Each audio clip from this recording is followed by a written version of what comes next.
Hello Internet, welcome to CarAudioFabrication. Building a custom false wall into a car audio install will make a subwoofer box look much more integrated into the vehicle. In this video, we're going to take a look at creating the shapes that will be used on the false wall in Project Rebuild, using the vehicle's interior for inspiration. Let's get started.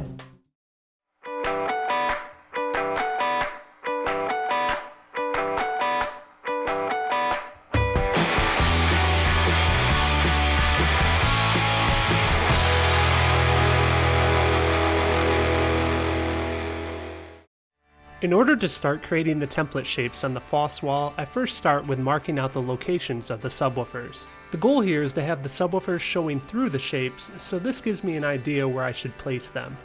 I have prepared my shape design by tracing part of the interior door panel. I want to carry design elements from the interior of the vehicle throughout the install. This aggressive shape will serve as a foundation for the design. What is interesting about this shape is that it's actually quite simply 4 straight lines. I'm using the new Mobile Solutions Axis Shape Creator to capture its geometry. After carefully positioning the rails for the shape, I lock its position using the knobs.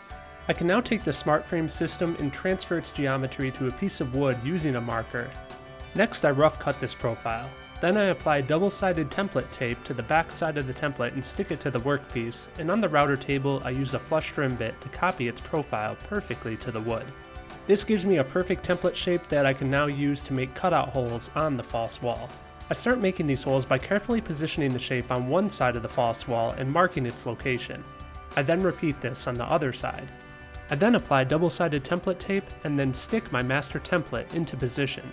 Off camera, I drilled a 1/4-inch hole right next to the edge of the shape, and over at the router table I've loaded in a 1/4-inch flush trim bit. Just so you guys know, I go through a ton of effort to provide a full list of all the tools and materials used in every video, so if you'd like to check that out, click the link down in the video description. By using the 1/4-inch bit, I cut the outside of the shape, but I also create an inside of the shape that I want to save for later in the project when we form metal mesh to cover these subwoofers. After cutting both sides of the false wall to this shape, I place the wall back into the vehicle to see how it looks. I would say that we're on the right track. To create the rest of my layout, I lay down a piece of paper on half of the false wall and begin sketching out my plan, again with the goal of replicating the design of the OEM interior. With a plan in place, I start with building upon the window design element. I'm using its shape to turn it into a template shape that is more than just a cutout, but that also has a similar outer profile. This all starts with copying it to a piece of 1/2-inch MDF.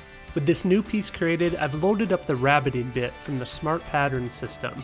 This 1 1/8-inch rabbiting bit cuts a big step into the wood.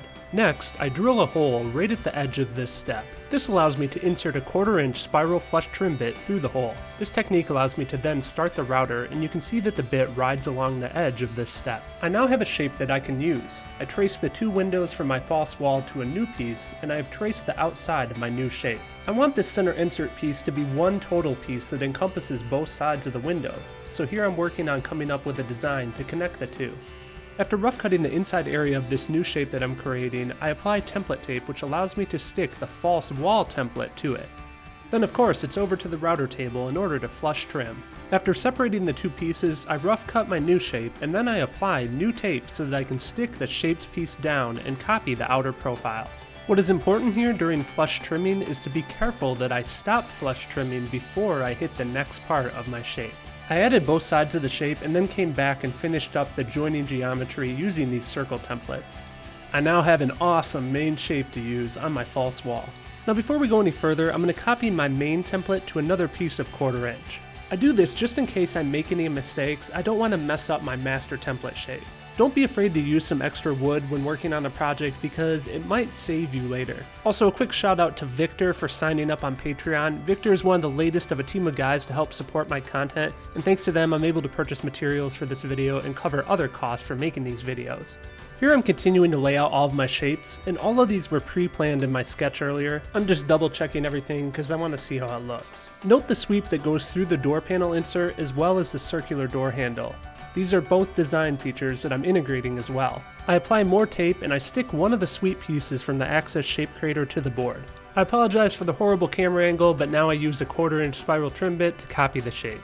I've stopped before I carry on into the next part of the shape, so then I stick my circle part on, and you can see here I'm copying it to the board. Next, I finish up the rest of the shape using another sweep.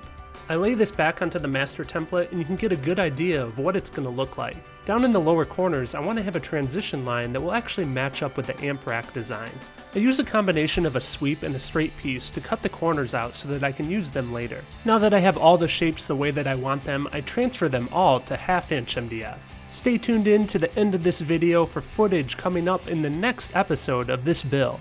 If you enjoyed this video, please take a quick second to smash that like button, and if you think your friends would like it, please share it with them as well. Now, a quick administrative note, you guys really seem to be enjoying the Fabrication Friday episodes. I'm really glad to hear that. Here's the deal though, unfortunately, I don't think I'm gonna be able to commit to making a Fabrication Friday episode every single Friday. Instead, what I'd like to do is do a Fabrication Friday every other week, and then on the weeks between, I'll just do one of my normal tutorial videos. So what this means is that there will in fact be a video every Friday. So now you guys know, come back every Friday and you'll be able to see the latest video. Now here on screen, I wanna show you guys what you can expect in the next steps of this series. In the meantime, a special thanks to Ivor, Emmanuel, Rory, Eddie, Richard, Truman, and Jerry, along with all the other Patreon supporters. These guys have signed up to make small donations per video, which makes a huge difference for me being able to make them. If you found value in these videos, please consider the fact that I've done all of this for free, and check out how you can help with the crowdfunding effort by clicking the Patreon link on screen or in the video description.